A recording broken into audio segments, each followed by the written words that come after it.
యెఫన్యా గ్రంథము 3వ అధ్యాయము 17వ వచనం.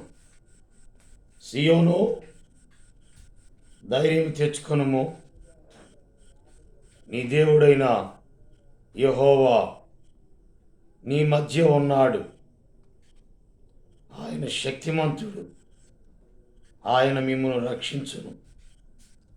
ఆయన బహు ఆనందముతో నీ యందు సంతోషించును. నీ యందు తనకున్న ప్రేమను బట్టి శాంతం వహించి నీ అందరి సంతోషము చేత ఆయన హర్షించును.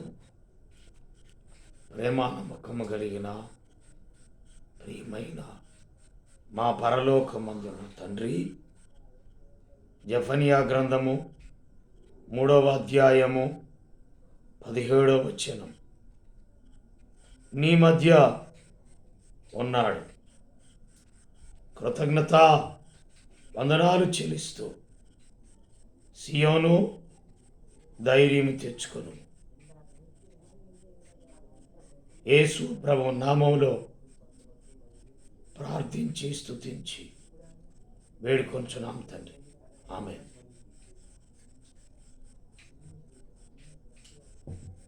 నీ దేవుడైన యెహోవా నీ మధ్య ఉన్నాడు.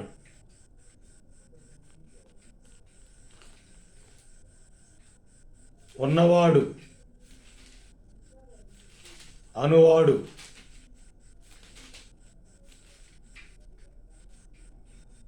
దేవుడు. నేను ఉన్నవాడను అనువాడనై ఉన్నానని మోషేతో చెప్పాను. నిర్గమాకాండం 3వ అధ్యాయం. మోషే మోషే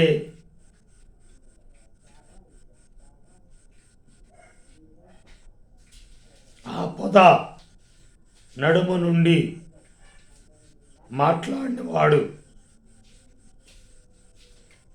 ఆ పొద నడిమిని అగ్ని జ్వాలలలో యెహోవా అతనికి ప్రత్యక్షమాయెను.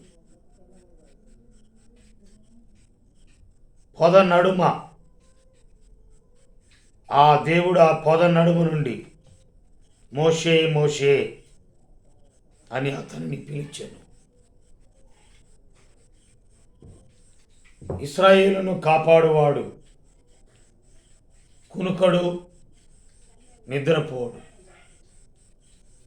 ఈ సమయంలో ఆ పొద నడుమ అనగా ఇశ్రాయేలీల వెట్టి పనులు బట్టి నిట్టూర్పులు విడుచుచు మొర్రపెట్టుచుండగా, అంటే అర్థం చేసుకుంటే ఈ పొద నడిమి అగ్ని జ్వాలలలో పొద మండుచుండెను. అంటే శ్రమలు,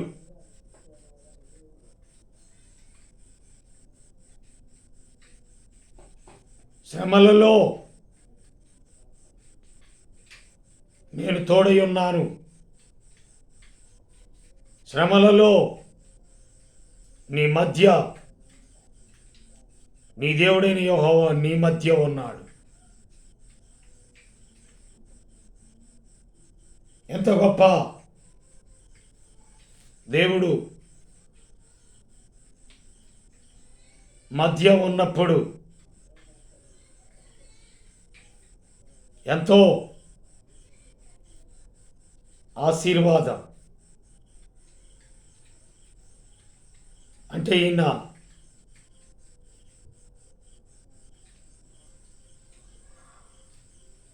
ఆయన మన మధ్యలో ఉంటే సియోను ధైర్యం తెచ్చుకొనుము, నీ మధ్య యెహోవా నీ మధ్య ఉన్నాడు. అలాగైతే మధ్యలో ఉన్న మన ప్రభు అయిన దేవుడు, మన ప్రభు అయిన యేసుక్రీస్తు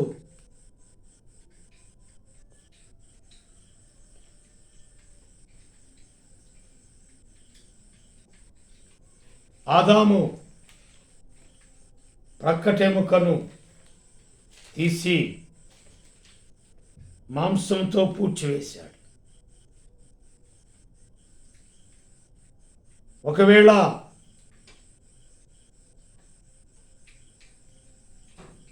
ఆదాము హవ్వను ప్రేమించాడు,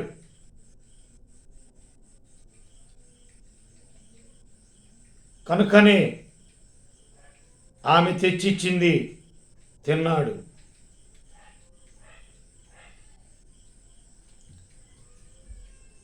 మూడవ అధ్యాయం ఆదికాండం 22వ వచనం. అప్పుడు దేవుడైన యెహోవా, ఇదిగో మంచి చెడ్డలను ఎరుగనట్లు ఆదాము మనలో ఒకని వంటి వాడాయను. కాబట్టి అతడు ఒకవేళ తన చేయి చాచి జీవవృక్ష ఫలమును కూడా తీసుకొని తిని నిరంతరము జీవించునేమో అని దేవుడైన యెహోవా అతడు ఏ నేల నుండి తీయబడను దాన్ని సేద్యపరచుట ఏదేను తోటల నుండి అతన్ని పంపివేశాను. అప్పుడు ఆయన ఆదామును వెళ్ళగొట్టి తూర్పున ఏదేను తోటకు తూర్పు దిక్కున కెరూబులను జీవవృక్షమ ఉన్నకు పోవు మార్గమును కాచులకు ఇటు అటు తిరుగుచున్న ఖడ్గజ్వాలను నిలువపెట్టాను. అయితే ఆదాములో నుండి తీసిన ప్రక్కటెముక ఆదామును మరిచిపోయింది.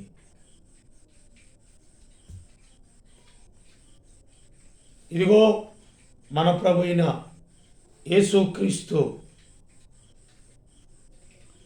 దేవునికిని మనుషులకు మధ్యవర్తి. అంటే ఆయన కౌన్సిలర్, ఆయన మధ్యవర్తి, ఆయన సమాధానకర్త.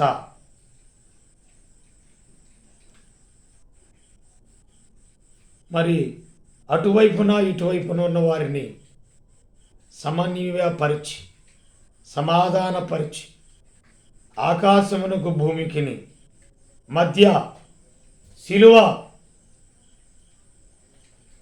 విలువను తీసుకొచ్చింది మనుషునికి. ఆయన ప్రక్కలో బల్లెపు పోటు, ఆయన కార్చిన రక్తం మన మధ్య రక్తం ఉన్నది, లేదా ఆయన మన మధ్య ఉన్నాడు. లూకా సువార్త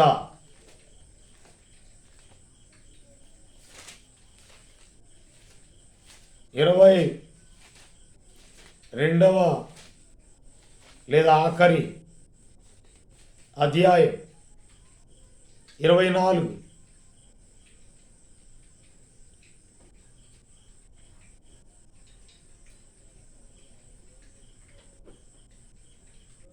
13వ వచనం.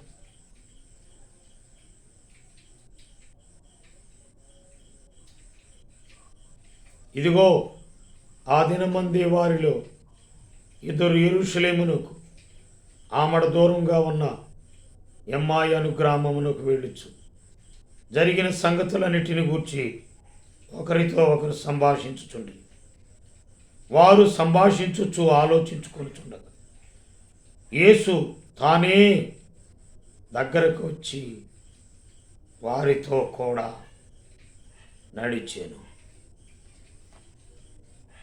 వారి మధ్య ఉన్నాడు. ఆయన మాట్లాడుతున్నప్పుడు లేఖనములను మనకు బోధపరుచుతున్నప్పుడు మన హృదయం మనలో మండుచుండలేదా? మత్తయి సువార్త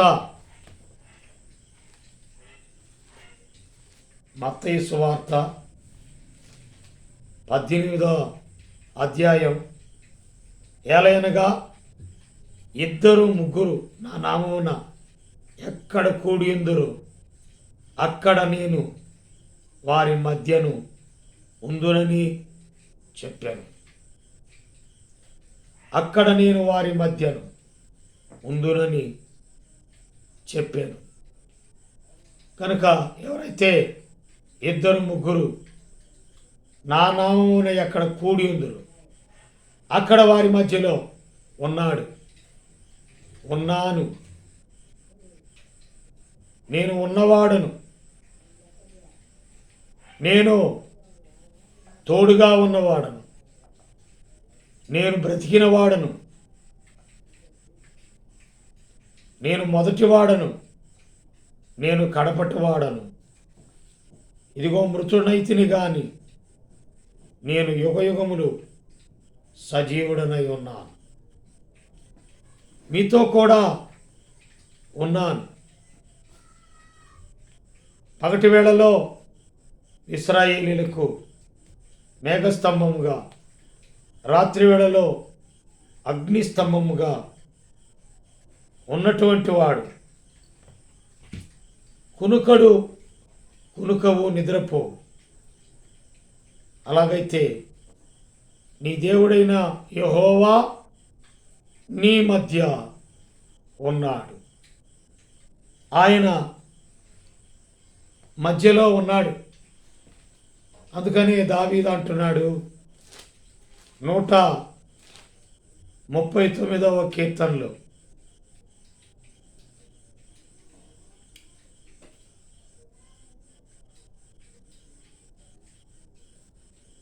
ఎనిమిదవ వచనం, నేను ఆకాశమునికి ఎక్కినను నీవు అక్కడనూ ఉన్నావు.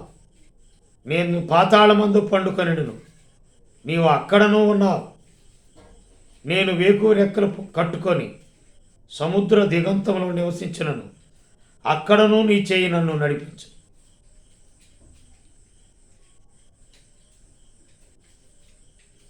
ఆయన ఉన్నవాడు, పైనున్నవాడు, తోడున్నవాడు, నీ మధ్య ఉన్నవాడు.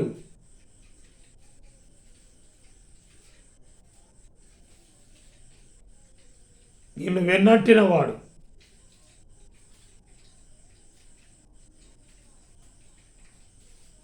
ఈ సమయంలో నీ దేవుడైన యెహోవా నీ మధ్య ఉన్నాడు. ఈ మధ్యలో ఆయన ఉన్నాడు కనుక మనుషులు గ్రహింపు లేని వారుగా ఉన్నారు.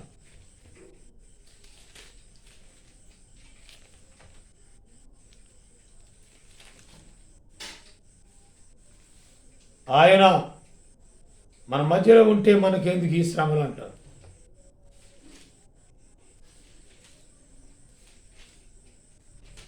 ఆయన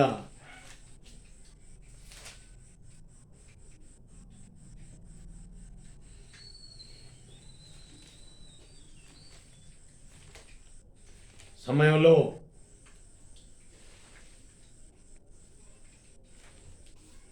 మధ్యలో ఉన్నాడు కాబట్టి మనకు భయం లే.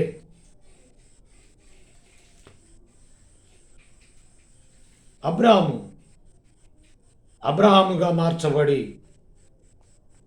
నీవు మా మధ్య మహారాజువై ఉన్నావు. నీవు మిక్కిలి సాత్వికుడివై ఉన్నావు.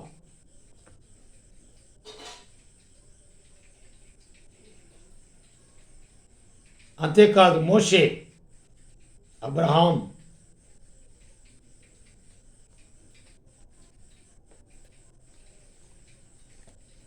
ఇశ్రాయేలీయులకు ఫరోకు మధ్య, అలాగైతే నూతన నిబంధనలు మన ప్రభు అయిన యేసుక్రీస్తు వారు ఆయన మనుషుల మధ్యలో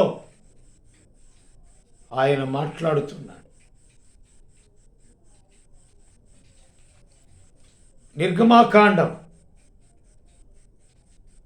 29వ అధ్యాయం 45, నేను ఇశ్రాయేలీల మధ్య నివసించి వారికి దేవుడనై ఉందును, కావున నేను వారి మధ్య నివసించినట్లు ఐగుప్తు దేశంలో నుండి వారిని వెలుపలికి రప్పించిన తమ దేవుడైన యెహోవాను నేనే అని వారు తెలుసుకొందురు. నేను వారి దేవుడనైన యెహోవాను ఇశ్రాయేలీల మధ్య నివసించి వారికి దేవుడనై ఉందును. నీ దేవుడైన యెహోవా నీ మధ్య ఉన్నాడు. ఆయన మధ్యలో ఉన్నాడు కనుకనే అందరినీ సమన్వయపరుస్తున్నాడు. ఆయన దేవుడై ఉండి తను తాను కుమారుడుగా తగ్గించుకున్నాడు. కనుకనే ఈ రక్తము వలనైనా ఈ నా రక్తం వలనైనా క్రొత్త నిబంధన, పాత నిబంధన ప్రభు అయిన యేసు క్రొత్త నిబంధన. ఈ పాత నిబంధన క్రొత్త నిబంధన మధ్య ఇశ్రాయేలీల మధ్య వారి దేవుడనై ఉందును, వారు నా ప్రజలై ఉందురు, నేను వారి మధ్యలో ఉన్నాను.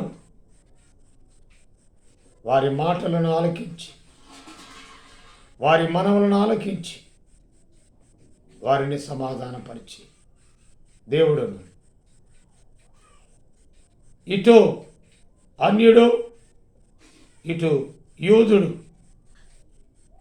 అన్యుడును యూదుడును కలపగలిగినటువంటి వాడు మన యేసు ప్రభువారు. గ్రీసు దేశస్థుడని, హెల్లేనీయుడని, స్త్రీ అని, పురుషుడని,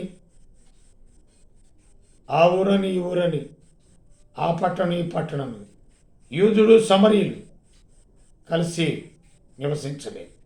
కానీ అందరినీ కలపగలిగి అందరినీ ఒక తాటి మీద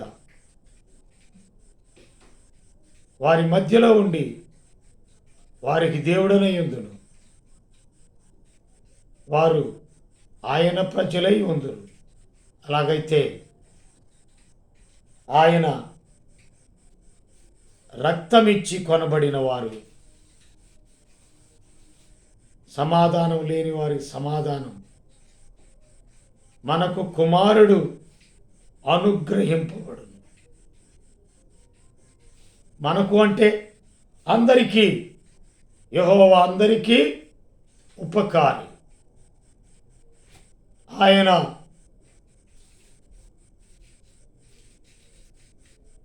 మన మధ్య ఉన్నాడు కనుకనే మనం ఏదడిగినను మనల్ని సమాధానపరిచి సంతోషపరిచి, ఆయన శక్తిమంతుడు కాబట్టి నీ దేవుడైన యెహోవా నీ మధ్య ఉన్నాడు. ఆయన శక్తిమంతుడు, ఆయన మిమ్మును రక్షించును.